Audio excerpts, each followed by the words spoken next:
इंतखाबात से पहले हमारे मुआशी हालात बेहतर हो रहे हैं। नवाज शरीफ 21 अक्टूबर को वापस आ रहे हैं। चौथी बार वज़ीर आज़म बनेंगे।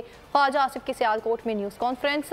उन्होंने कहा कि नवाज शरीफ के भरपूर इस्तकबाल की तैयारियां कर रहे हैं। वो 1-2 ममालिक से होते हुए पाकिस्तान पहुंचेंगे, जबकि नवाज शरीफ IMF से निजात भी दिलाएंगे। और नवाज शरीफ के रास्ते में हमेशा रुकावटें खड़ी की गई, जबकि नवाज शरीफ को नाअहल किया गया और अपील का हक भी छीन लिया गया।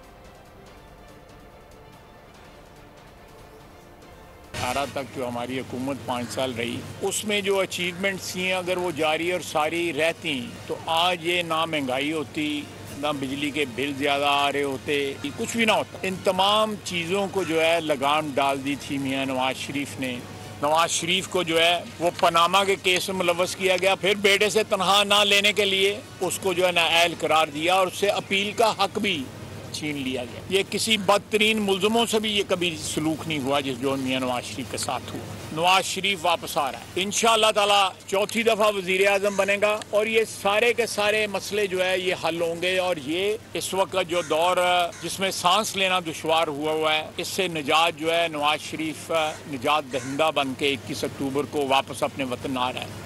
महंगाई से निजात मिलेगी और इन्हीं जो है इन्हीं इश्यूज के ऊपर, इन्हीं वादों के ऊपर हम इलेक्शन में जाएंगे। वादे हमने माजी में भी इफा किए और इंशाअल्लाह ताला अब भी उन वादों को जो है हम इफा करेंगे।